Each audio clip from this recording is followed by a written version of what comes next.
Alright, boys and girls, welcome back to the Thickwell 1835 build. And as I said before, we're going to show you some of the things people just don't show you. That means today, we're actually going to mic the crank. Alright? So, you need for mains and rods, you're going to need a micrometer that will go from 2 inch to 3 inch. Because these are 2.1 inch diameters, usually 2.14, 2.15 in that range. Anyway, somewhere like that.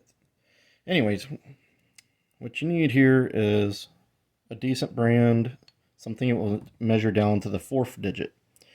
All right, they come with what they call a standard. All right, and if it's a 1 inch mic, it won't have a standard 0 0. But this is 2 inch perfect. Don't ever drop this. Don't hit it. Don't use it to file on anything. It's been measured and it's supposed to be the right size. Each time, let's put this on 0 here. Here we go. Each time that this dial goes all the way around like this, we're at 10, 15, come on, focus, 20, that is 25 thousandths of an inch. All right. So if you do that 4 times, you will get to 100 thousandths of an inch, which is right there. You can see it's just uncovering the 1. All right. But if you land in between a number, let's say like right there, okay? So now we are 100 thousandths, and we are 1 thousandths, and then in between. So now what you'll do is this has a scale right here, and you're going to look directly down at the numbers and see what lines up. And it's 5 lines up. So that's the 4th digit there. So this would be 100, 1 5 thousandths. All right. So with that said and done, we're going to check this and make sure it zeroes out. So what you do is open it up a little bit, put your standard in here, and just go in until it touches. Make sure it's straight. You can't be goofed up on there. This has a ratcheting mechanism that puts like the perfect amount of tension on it. So you don't have to guess by hand, but you can see the 0 is lined up with the line there, which is 0. So this is zeroed out. All right, so we're going to open this up. We already know what that's 2 inches right there. So now we're going to go out. 2165, I believe, is standard, right? So let's go out to 200 thousandths. And this will be the number 3 rod. We're going to put it on here.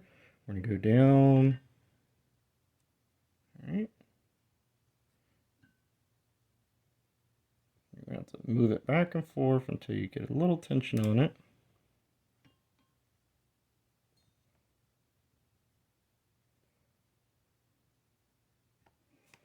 Okay. Let me go get a pin. Alright, so I got a pin. So we know the first digit is going to be 2 inch. Alright, because we're working with a 2 to 3 inch caliper. The next one is we went past the 100, so that's our next digit. 2 100. Now we can see 25, 50. All right, go around here, 55, 60. Come up here, and we're not to 65, we're at 64. 6, 4. Now we're going to read the 4th digit. All right, so we're going to look down at the numbers and see which ones line up with each other. All right. not 6. It's 5's pretty close. 4 is right on the money. You can see 3's not. It's on the side of it. 2 and 1 don't line up, but 4 lines right up. So the fourth digit is 4. Now, this is where getting back to the Volkswagen Workshop Without Guesswork book helps. So there's our measurement, 2.1644.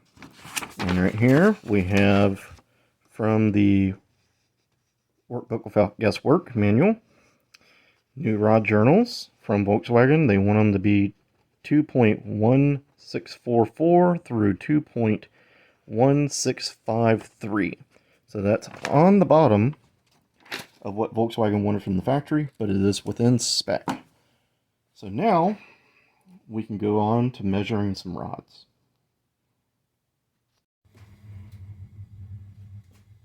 Okay, so now you got your measurement from your crank. You've wrote it down somewhere on a sheet to keep everything organized. This is not the rod going to this crank, but I'm just using it as demonstration purpose because it already has a bearing in it. What you do is torque your rod to the right torque. This rod, I will tell you right now, is not completely torqued, okay? So we're just doing this for demonstration. Doesn't need to be anything. There's two ways to do this. All right, obviously your outside micrometer is not going to fit inside there. So you can either use a dial bore indicator, dial bore gauge, or you can use, some people call them snaps, gauges, T gauges. These will also work also. All right, so what you do with a T gauge is you put it in here and you tighten it up. And then you come with your micrometer and you measure it. All right. Don't put a lot of tension on these, because if you put tension on them, you can make them slip in. All right. These are not very strong. So this is kind of a pain because it's very easy to manipulate the measurement with a T gauge. All right. But it is doable. These are cheap, you know, and they will work, and you'll actually find a lot of uses for these other places in the engine that you just can't get a dial bore gauge in there. So this dial bore gauge starts at 2-inch. I've already put a shim stack in it to set it up. So what you do with this is you're going to take your micrometer, let's get around here, and you're going to set it to your size, which I've already done, and you're going to put it in here on the anvils. This is kind of hard to do, like this. And then, come on. Let's see if I can do this another way here. Of course, now you can't see it, can you?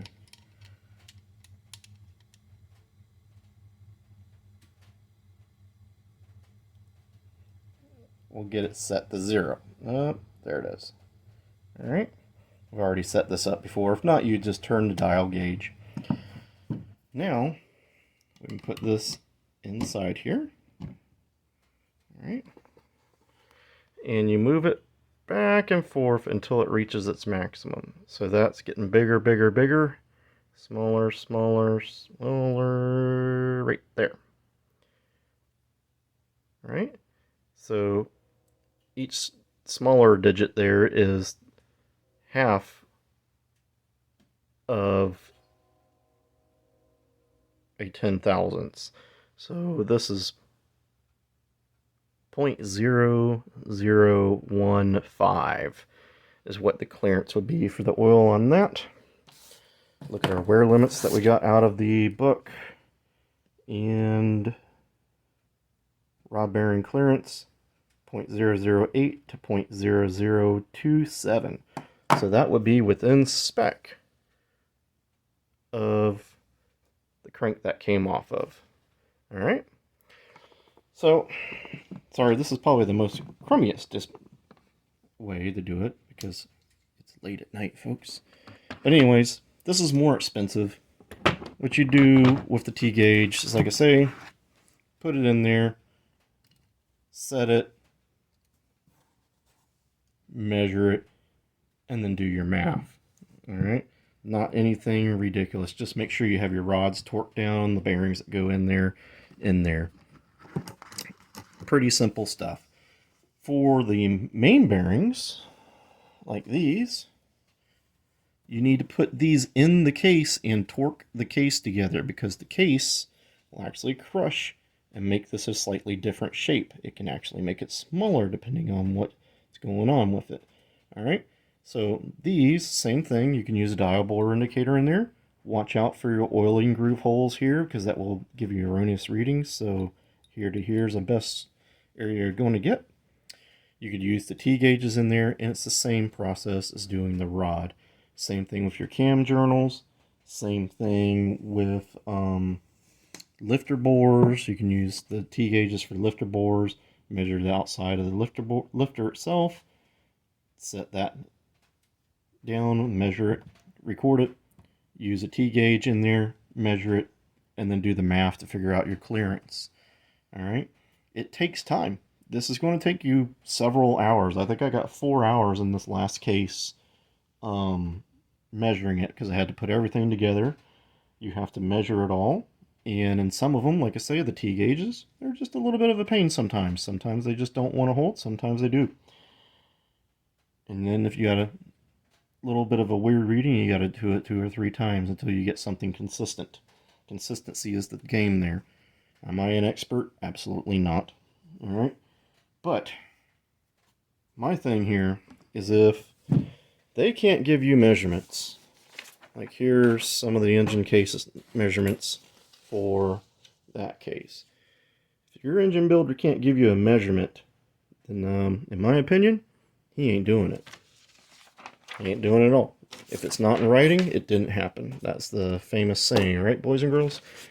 So anyways, we have to put some things together. Here's the rods that are going to go in this crank over here. And we're going to have to measure the rods.